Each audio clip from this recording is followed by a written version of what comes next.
We're so excited to have this special collaboration with NASA Johnson Space Center, and we're honored to present this historic event. I'm also very excited to introduce the moderator for our program. She's also the first African-American woman to be the director of NASA Johnson Space Center, Vanessa White. I'm happy to be here with you all at Space Center Houston. Today, we're going to hear from former and current astronauts who will share with you their own journeys to space.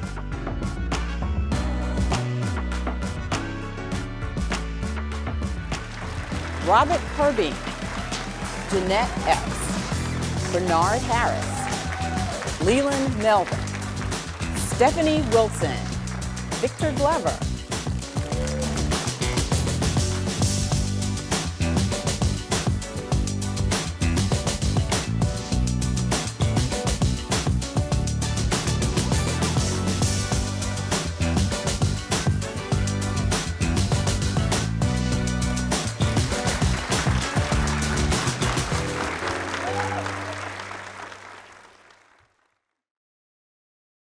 I'm going to start with a question, and I'm going to throw it out and would like for everyone to have an opportunity to give a response.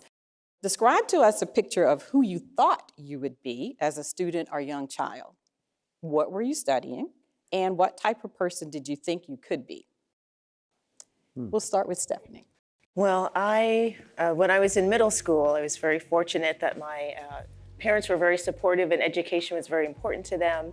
And I was given a school assignment in a career awareness class to interview somebody that worked in an interesting career field, and I was interested in astronomy at the time. And after talking to a local area astronomy professor, I was fascinated by his work. I thought that that would be an excellent way to contribute to being a STEM professional. When I was a really young kid, probably 6th grade, my mother gave me this age-appropriate non-OSHA certified chemistry set. And I mixed these two dissimilar chemicals and created the most incredible explosion in my mother's living room. I burned a hole in her carpet. And my mother she was small, but she had the power to knock me off the... But it was that moment that I realized that I could be a chemist because I'd already done it. All I needed was a lab coat and goggles. So chemistry was something that I learned at an early age, and I love sports, but I never saw myself going into the NFL because I don't know, for whatever reason, but I did see myself as a scientist. So STEM was always something that was very critical to me. It's funny, I think it all starts with chemistry because my mother was a chemistry teacher. And as I got older, the chemistry set kept getting bigger and bigger. I didn't burn a hole in her carpet, thank God, because I might not be here if that happened. But that was always interesting to me. And I grew up in Baltimore during a time when Apollo was big, so I just kept seeing these larger and larger rockets being designed. And design always interested me, and I always thought I was going to be a design engineer. That's what I was going to be. So as a kid, I didn't really know who I thought I would be when I grew up. I just kind of, did my thing and, did my work. And one day, when I was about 9 years old, my twin sister and I, we brought home our report cards. And back then you had a report card and you had a row of all your grades and you could see immediately, okay, you had all A's or B's or whatever. And, Janet and I, we were pretty obedient kids, and we knew that if we brought home anything less than an A, our mother was not going to be happy.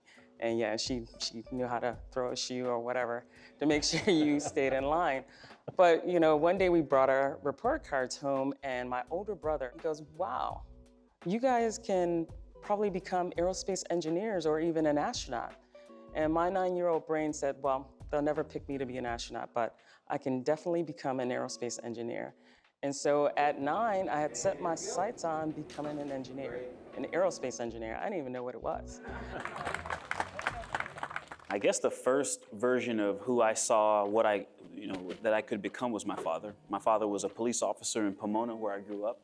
And so I just really was blown away by the way people responded to him, and so I looked up to him, but other people clearly didn't. So I wanted to be a police officer like my father. I also looked up to Marcus Allen, Los Angeles Raiders running back, and I wanted to be like Marcus Allen. So sports were important. My father and his influence were important. And then I saw a shuttle launch on TV and thought I would love to control that thing and drive one of those. And so the interest in tinkering and machines and speed and power and sports, and also just wanting to be a good person like my father, those things all wove together and one way or another led to me being here. So I was listening to the others talk about what inspired them, and what inspired me was what inspired a lot of American kids back in the 60s. I grew up watching the space program. I learned very early that I liked science and science fiction, so I always like to say that I was an original Star Trek fan, and so that got me exposed to space on television. But in real life, I watched the program develop, you know, the Mercury program, Gemini program, Apollo program. And in 1969, when I turned 13 years old, I watched Neil and Buzz Aldrin land on the moon, and I said, I want to follow in their footsteps.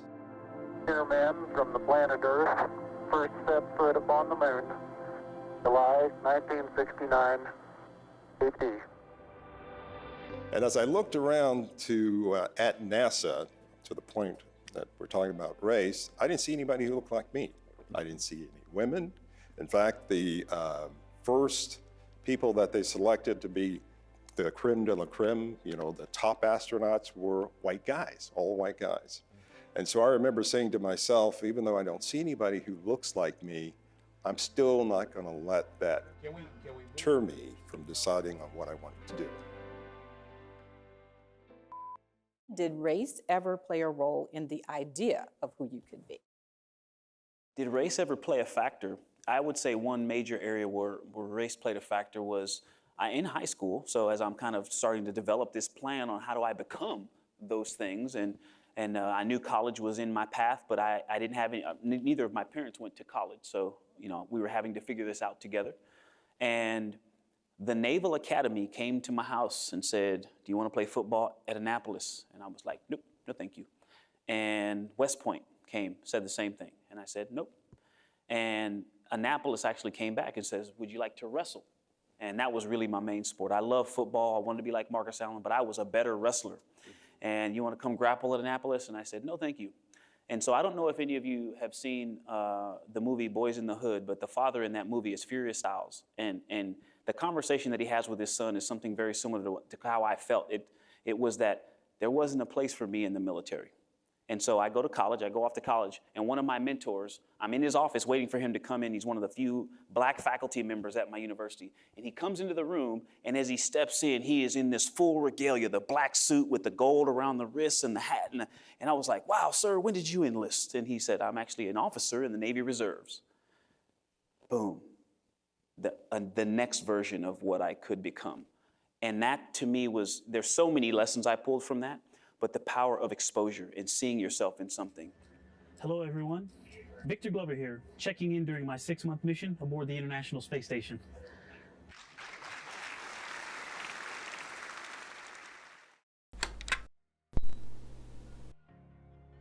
When we were growing up in the 60s, it was interesting to see some of the greatest feats of humankind on the television, little black and white television, but turn the channel and see some of the greatest challenges that we had in the United States at the time. So, watching Martin Luther King at the same time we're going to the moon, it was incredible. Talking to my mom, and who was a teacher, who said, would always ask us, what do you want to do when you grow up? What do you want to do when you grow up? And kind of pushing us.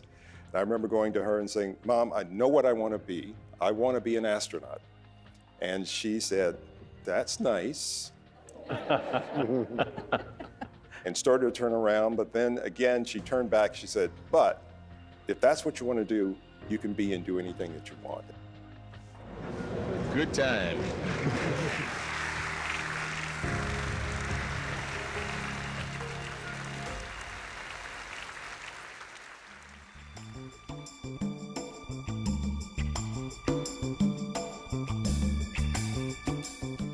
As a kid, I became interested in airplanes, and I liked making model airplanes and reading books on airplanes.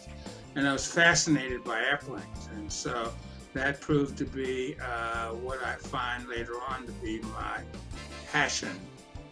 You know, I don't know if I had a vision of who I wanted to be when I was younger, but I will tell you this. I think I was born to be an engineer. And I think specifically, I was born to be an electrical engineer. I remember being in, I think it was 7th grade. We had this assignment before we could take off early to go to recess. So you had to write down where you saw yourself in, I don't know, 10, 15, 25 years. And I simply wrote down on my little assignment sheet that I want to be able to look up from where I was working and see the curvature of the Earth from space.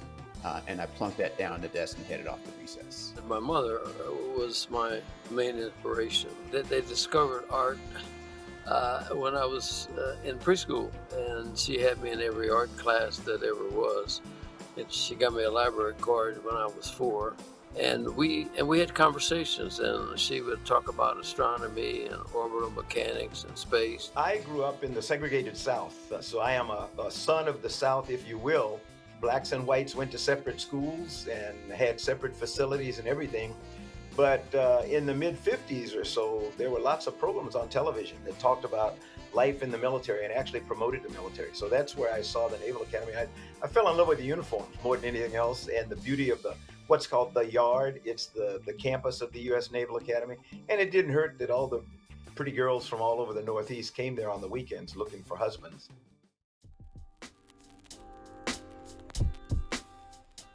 You sort of assume that astronauts never had hard times. Yes, I've had hard times too. At some point in everybody's life, they're going to have that moment where they're going to have to step off the ledge. They're going to have to just make that push out into the void. And it's always, always, always going to be a extreme gut check. But I think the important thing is to keep your goal in mind. And my goal was to succeed and eventually become an astronaut, and to be patient enough in order to hang in there. In other words, don't quit. Don't ever let anybody tell you that you can't do something, and always have an alternative plan if things in your life kind of go awry. You never learn a damn thing with your successes. And so the idea of failure is probably the best thing that can happen to people who want lasting success. Because on the next time around, you think your way through a better way, a more creative way to get through to your success. And then it forces you to be creative.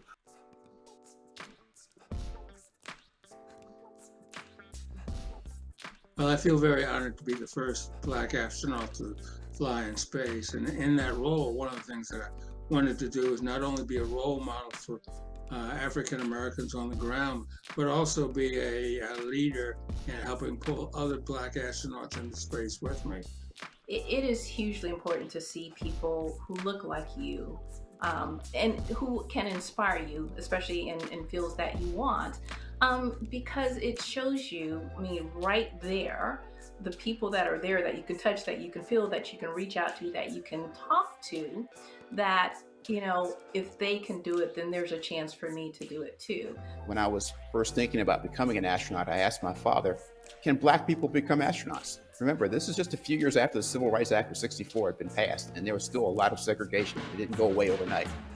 And he looked at me, he says, not only can you be an astronaut, there have been people, Black people. There was at least one Black pilot who was selected to be an astronaut. But the fact that he had gone out there and had blazed that trail meant to me as a 5-year-old boy that there was no limit. Nobody's going to stand in my way. The only way I was not going to become an astronaut is if I decided not to become an astronaut. And I needed that role model out there to inspire me. I have a connection to all the African American astronauts because in some way either we were in the office together and so we share experiences from that, or they came before me and I met them. And it's just a small sorority/fraternity.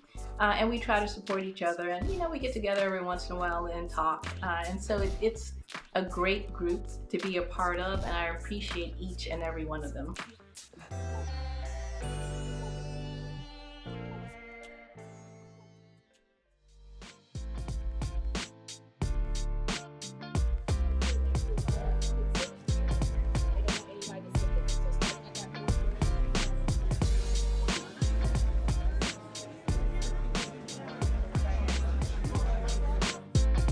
and the heroes themselves.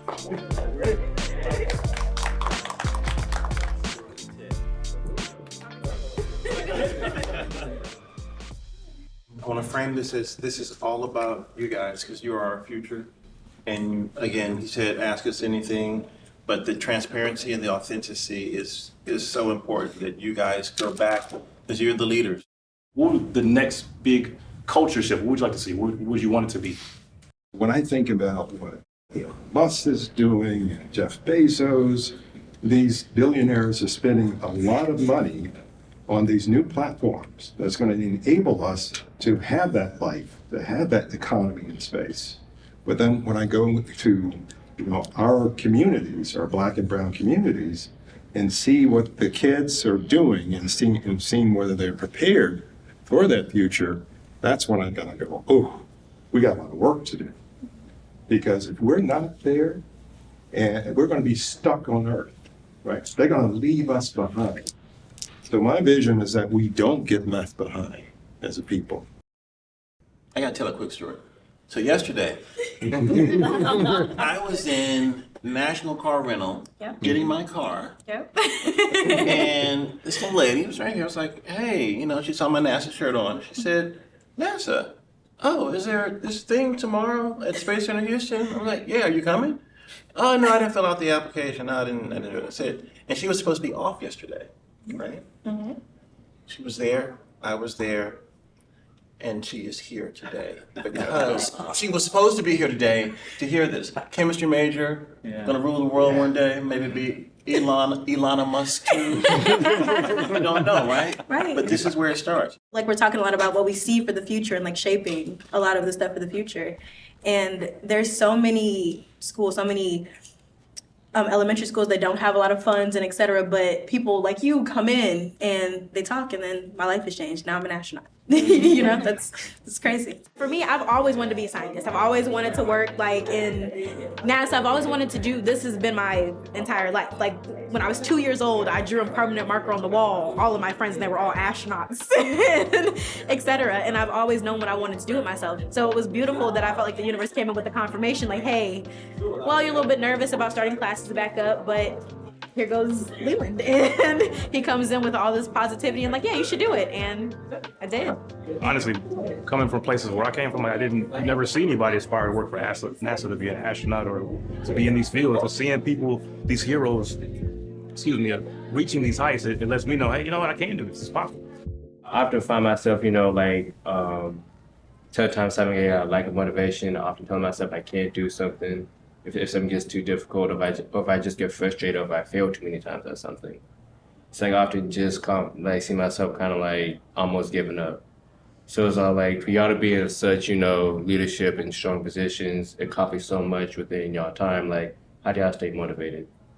So one thing that I think about, which can kind of seem like a burden at times, but it can also be the power to keep going. Like I love thinking about the civil rights era and like the fact that when you see them getting off those buses, going to the March on Washington for Jobs and Freedom, say the whole title, please. They had bags in their hands. They didn't make those sandwiches. There was a party making sandwiches, and then there was a different group of people that took the sandwiches to the people, and then there was a different group of people directing them to get on the buses. They were organized, right? And that work was done so you could sit in this seat. And when you think about that, our legacy runs from the very beginning up to you right now. It's deep, bro. It's your job to keep it on. And sometimes that can seem like a burden, but it's also a privilege. We are connected to all that. We come from greatness. What are the emotions that come to your mind when you think about Juneteenth and the role that you play today? Oh, wow. So Juneteenth is a way that we honor the fact that right here, not far from us, after the Emancipation Proclamation was signed, we had slaves that were still enslaved, and it was 2 years after that process that they were able to actually attain the freedom. And so Juneteenth is now received a lot of attention, but it was something that wasn't widely celebrated. And so one, I'm encouraged to know that it's become something that is gaining national and maybe even global attention. But it also is a reminder that, we have come a long way, but we have a long way to go. The person who started the Journal of Negro History and then started Negro History Week, which is what we now celebrate as Black History Month.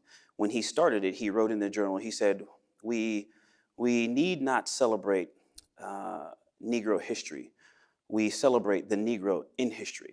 What we need is history void of racial, gender, and religious bias, because it's our story, all of our stories. And so I'm just encouraged that we have a chance now to be a part of telling that story. So Victor, I'm going to ask you, what strategic steps are needed to offer more persons of color in more active roles? There's a lot of things we could do, and we don't have time. We could take all the time we have today to talk about just what we can do. But one thing that we must do is those of us who are already in this enterprise, we have to go and, you know, it's not just like encouraging you. You know, I love this saying, we say that we have space for you. Listen, we need you. We need you. When the baby boomer generation retires, the science and technology jobs that are going to go away, if you look at the university students in undergrad and graduate school right now, we don't have enough of you in science and tech to fill those jobs. So we need you. It is a national security imperative for you all to become the best you can be so that we can keep doing what we do. And so we have an audience with students, and I know that they want to hear about your space time. So what was your most challenging time in space? Can you tell us that, Stephanie? Probably my most challenging time was during the STS-120 mission. We were building the International Space Station, and so we were bringing the Node 2 module to the International Space Station. Solar array deploys starting on my mark. 3, 2, 1, mark. And it's a smaller module. It's a connecting module on the end of the U.S. laboratory, but it allows our partner laboratories to have a connection point on the space station, our partners from Europe and Japan. And during that mission, we had installed that module, and it also required reconfiguring the electrical system. So we had to move one of the solar arrays from a central position to the end of the truss on the space station. And in order to do that with the robotic arm, basically have to fold up the solar array, move it with the robotic arm, and then extend it, re-extend it. And during that extension, we had a dynamic event. Houston Alpha on the big loop. We detected some what appears to be a wraparound or some damage, and we're zoomed in on it on camera 24 right now. So similar to what you may have heard about Apollo 13, where when we're in space, we have limited resources, we have limited materials, we have to fix whatever happens with what we have on board. Because of this relocation, it was hard for spacewalkers to reach, so we had to do something that we had not practiced before with the robotic arm and the boom sensor system that we used at the time for the orbiter. We hooked those two together, put the spacewalker at the end, and then sent him out to the work site with what we had fabricated on board, these cuff links to tear across, to drape across the hole, to give the panel system additional rigidity so that we could continue the extension. So I say all that to say we worked together with our mission control team to come up with a solution, but we had to use the resources that we had in hand, do robotics and spacewalking operations that we had not performed before, and rely on each other's and our skills. It's a good day's work right there.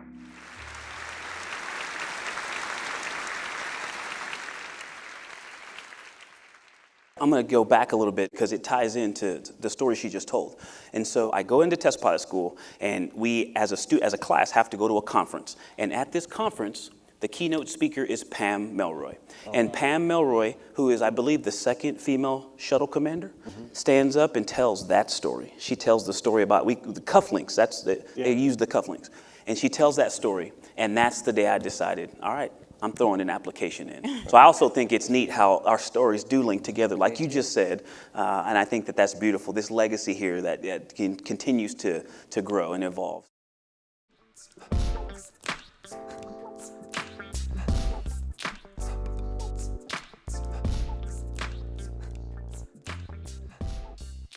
I found myself immediately thrown into a leadership situation for which I was unbelievably well prepared, but I didn't know it. because my idea of what I was going to have to do as a leader, as the leader of NASA, the leader of human space flight, the leader of science, the leader of space stuff for the whole world. If you've ever heard of, there is something called the imposter syndrome. It's a feeling that people get, I get all the time, that you don't belong where you are. And it's really important for you to recognize that you're suffering from the imposter syndrome, because it is a syndrome. It's not real. You do belong where you are, but you have had people put doubts in your mind for so long. And I had grown up in the segregated South, where I was taught to believe that things like being the NASA administrator or like being the president of the United States were not things to which I should aspire. That's not what Black people did.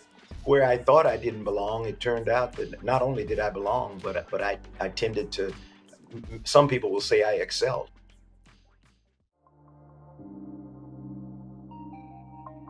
I mean, if you're really passionate about doing something, what you do, you end up finding out who does it really, really well. And because I had difficulty, because there were a lot of things I didn't know about art, but I had to think my way through it. A tragic story, the guy called me aside and asked me, don't bring any more of those things here. So now I had to be creative. Oh, really? So I went straight to the bank and I borrowed $60,000 and built a foundry. And I didn't know how to build a foundry. So I went to the people who make foundry equipment.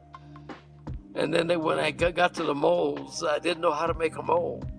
So I went to the people who sold mold material, because I have to do it myself because the larger community won't do it for me. So I've done that throughout my entire art career. If they close a door in my face and I go open it.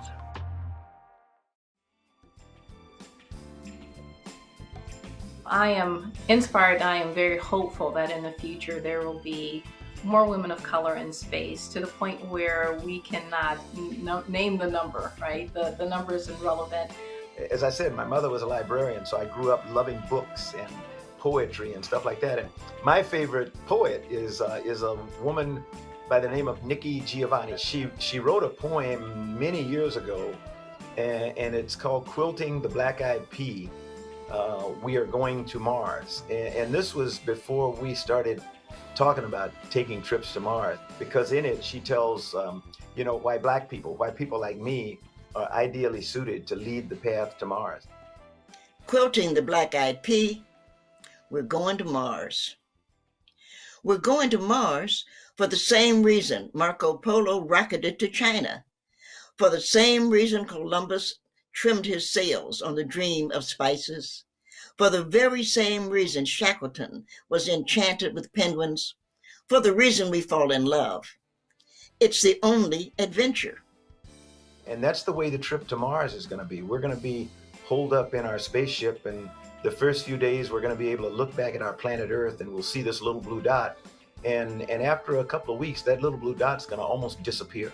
And there'll come a time somewhere in that 8-month journey when it doesn't make any difference which direction you look. You're not going to know where you're going, and you're not going to know where you came from, because it's all going to look just kind of woo. It's going to be black.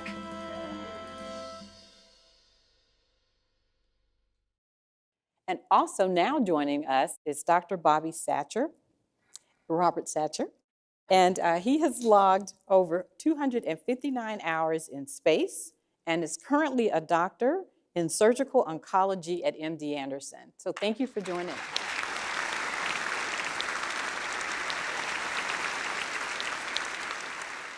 Well, my story is, of course, I grew up in Hampton, Virginia, and there's Langley that was there, and was inspired, to want to try to be an astronaut from pretty early on, from watching Apollo missions, and of course didn't see anybody that looked like myself during that. Wasn't until the shuttle era, and some of my co-astronauts here that sort of blazed that trail. When I was in college is when I sort of first thought that I could do it.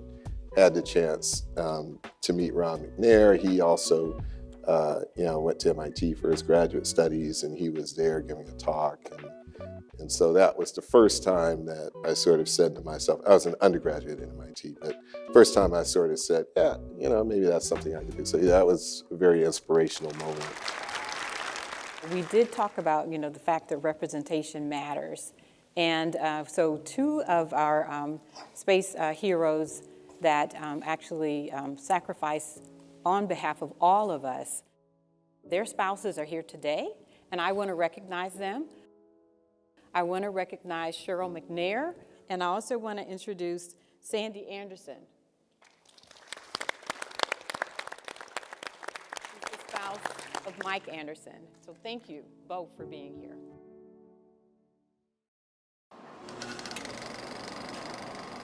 And Jeanette, want to bring you into the conversation.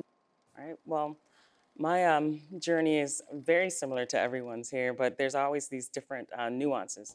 We were talking earlier about, you're going to have things to get through, and I think all of us had similar experiences. And, you grew up in segregated areas, and things happen, but I always focus on how do you handle those things when they do occur, because they're going to occur. There's a verse in the Bible that always says that, in this world, you're going to have tribulation, but take heart. I've overcome the world. And so that just tells me that troubles are going to come. And so how do you handle those? And, having a sense of self and knowing who you are and what you're capable of and not letting people feed negative energy into your life is hugely important. But also being a proactive person rather than being reactive has been things that I've stood on for my entire career. I'm like a Black female and aerospace engineer. There was no one that looked like me in aerospace engineering, but that never even dawned on me until I left there. These are the kind of things that I always love to tell students, there's gonna be times when you have to figure out who you are, and it's in those tough times that you actually really realize what you're capable of. I really appreciate that, because a lot of times as a person, you get stuck in this place of fear to do something. I don't know if I'm gonna fit into this space. I don't know if I should be here. I don't know what I should be doing or how I should be doing it. And you don't do it. you just sit. And it's easy to do that when you don't have people around you, or you're not meeting people who are doing things. I think you hit the nail on the head right there. It's all about supporting one another. There's enough threats outside of the tent to fill a whole day. So we have to support each other all the time. If we do that, not a whole lot's gonna stop us. Like, I often limited myself just because, basically like my surroundings. I just thought like the world, like I thought this was my world.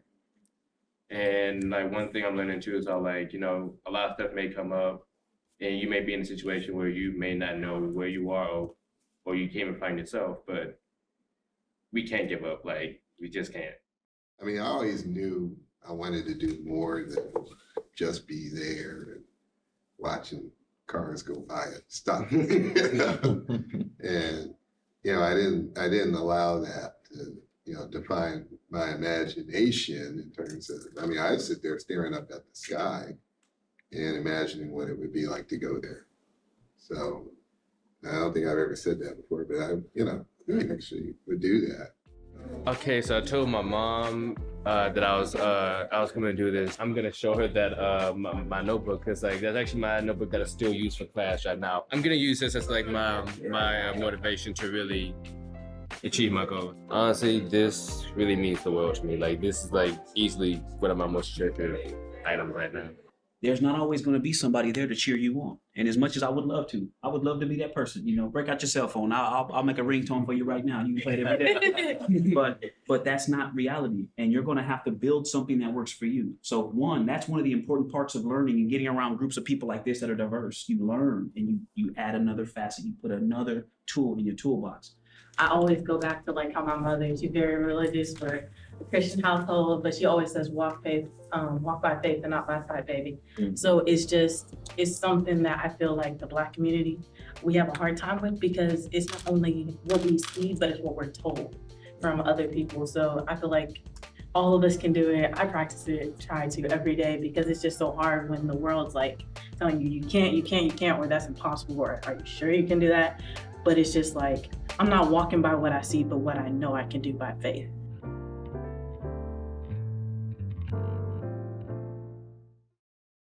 So I want to ask one of our astronauts to talk about his time doing a spacewalk. So the record holder for a single spaceflight mission of spacewalks is Robert Kirby. Can you tell us about what it's like? Hello, Beamer. Oh my gosh, it's an amazing experience, and Bernard can tell you too. So when I first came to the office, shortly after I came into the office, Bernard did his first. So Bernard blazed a trail, and I tell people all the time, that's the best way to go. You have someone else that blazes a trail, and you get to walk down it. so I'm very thankful for that. And then after him, Winston, and so that was a great part of it. But we always had this saying, you train like you fly like you train.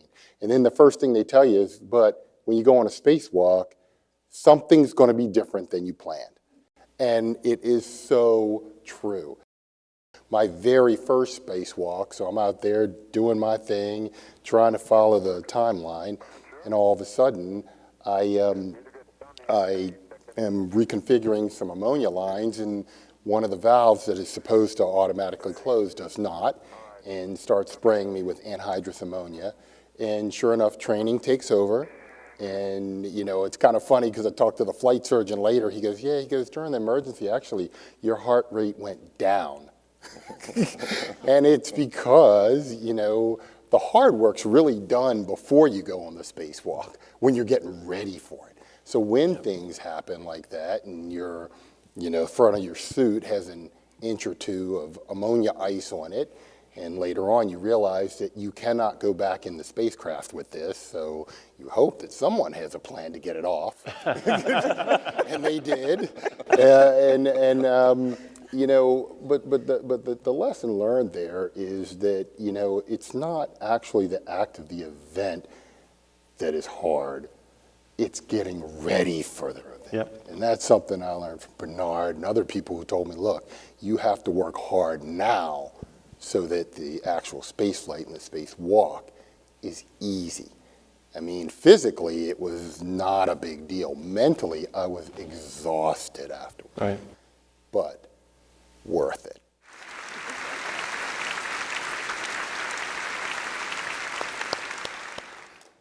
So we're going to open it up to our students.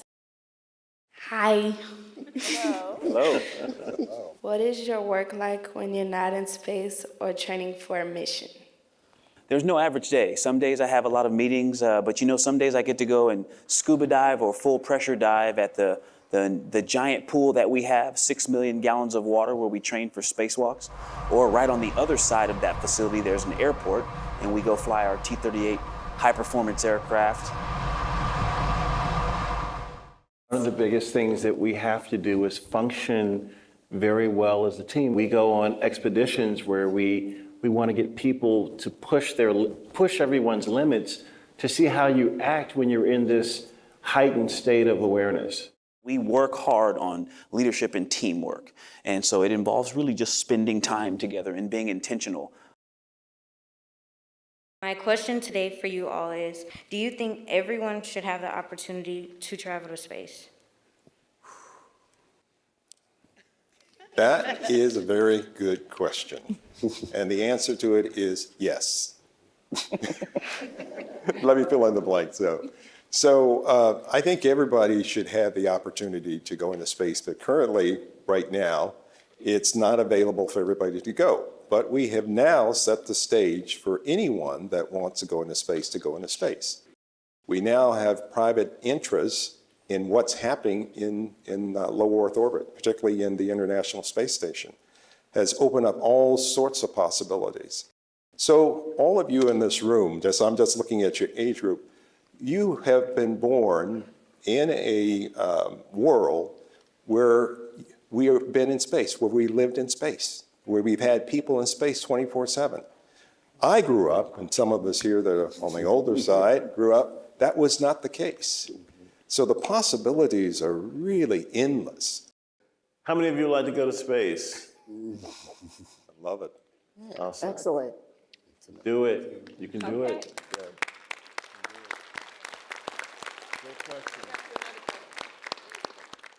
In space, you're away from family and in a new environment. How are you physically and emotionally affected? How do you deal with being homesick? I haven't even been back on Earth for a year yet, and that's just a sentence that starts with, I haven't been back on Earth. Is pretty cool. And the isolation is one piece. I live in this pressurized can, a big can in space, because right on the outside it's really hot or really cold and there's no air, right? So the fact that you're isolated doesn't mean that you have to be disconnected. And so the connection to your family is something NASA takes very seriously. The video just doesn't do it justice. It is pretty amazing, though. One of the most amazing things about his mission was that Stephanie organized a Zoom call for us, all of the Black astronauts, to talk to Victor while he gave us the tour through the space station on an iPad. And he was in space at the same time that, we were coming with the deliberations of George Floyd, and we had all these things that we were thinking about down here on the planet with COVID, but having this connection with our brothers and family and people helped us all get through things. What boundaries did you have to overcome becoming an astronaut, and what did you ever struggle in school at any moment in time? I lost my hearing in a training accident.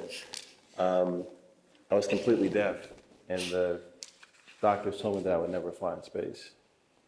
And my hearing started to slowly come back in my right ear, but only in the speaking frequencies. And they said, you're medically disqualified, you won't fly. But I've always believed that if you keep trying, like the little engine that could, I think I can, your mind has a way, I'm not a neuroscientist, but your mind has a way of fixing your body, if you believe in it enough. You need doctors, you need other people, but you have a great stake in helping prepare yourself by the way that you have your outlook.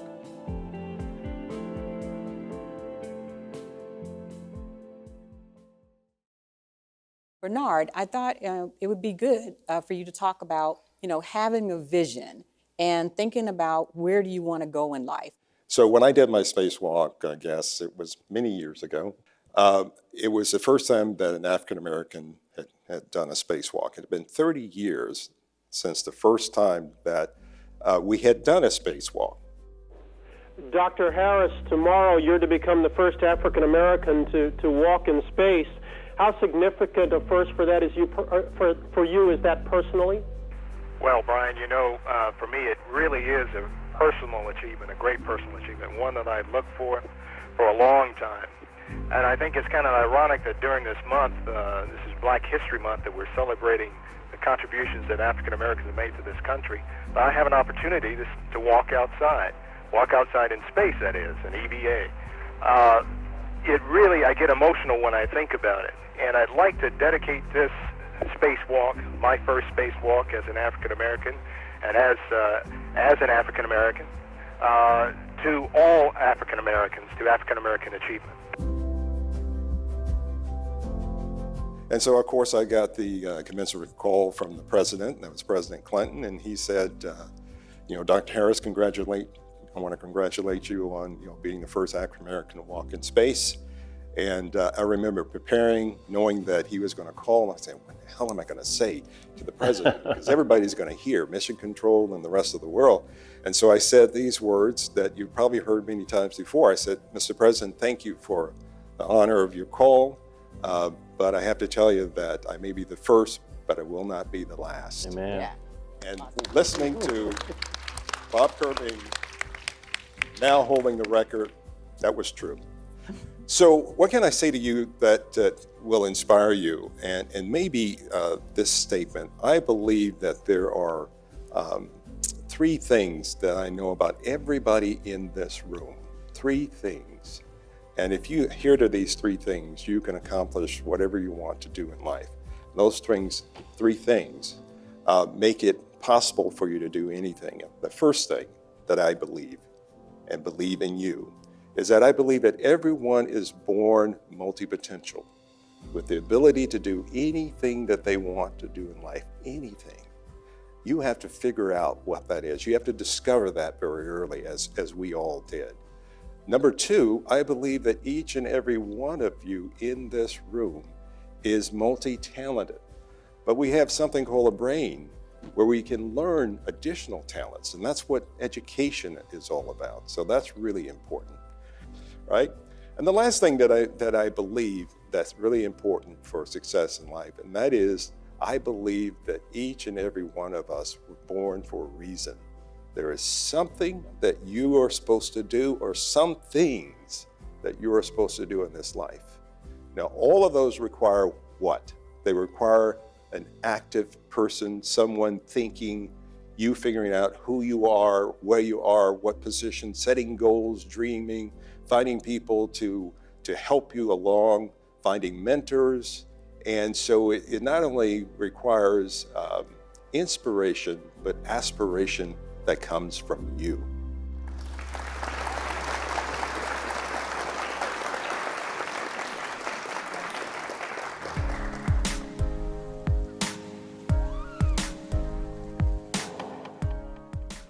So when I hear the words "the color of space," it brings to mind probably like a box of crayons, in that, you know, it has every color of the rainbow, as they say, and it's very inclusive.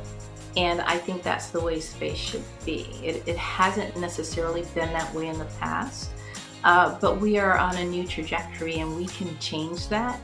So when I hear the color of space, the first thing that comes to mind is a standing joke between Leland Melvin and myself about when he was going up on his first flight. Because we go down the hall and I'd raise my fist and I go, "Keep space black, Leland, keep space black." And that went on between us. And when I was in space, I sent an email back to them and I said, "Doing my best to maintain the blackness of space for everybody." You know, the color of space, it's interesting, the theme of this whole celebration is the color of space. Space is black. It's except for where the stars are, it's the absence of light and the inability to know where you're going. And the people that I consider to be the best qualified to get there are people who look like me, who, in spite of all adversity, in spite of knowing whether they're going to live or die or make it to the next day, persist in being people who are eternal optimists. I know that you have taken away many, many, many life lessons from these wonderful heroes. I want to thank our panelists. I want to thank the audience for being here and being a part of this very historic occasion.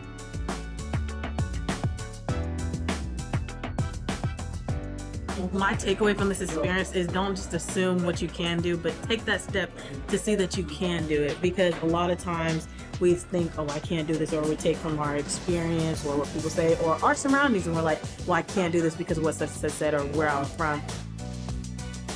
When I was in the gift shop, I was looking at all, the national shirts, and it was this one shirt that said, "Failure is not an option." And I said I need that because I need to believe that for myself right now. And so your friends and family, do they know that you're here today? My parents actually don't know, but they will know when I get back home. To come and meet astronauts, that was like the most exciting thing ever. It was really inspiring. Like, I have so many feelings just because, like, one, you'll meet an astronaut every day. During the conversation, it's kind of crazy because I'm very interested in things like quantum mechanics, theory of relativity. So I know this encourages me to keep going. I'm going to keep watching, keep learning. They're just like us. Like, I was expecting, my nerves was on me when I first walked in the room. I was like, but from their stories, I could tell they went through the same, some trauma, we all went through the same thing. And that just opened up like a level in my mind where I'm like, okay, time to scribe, time to pick up the slack, time to do what I gotta do.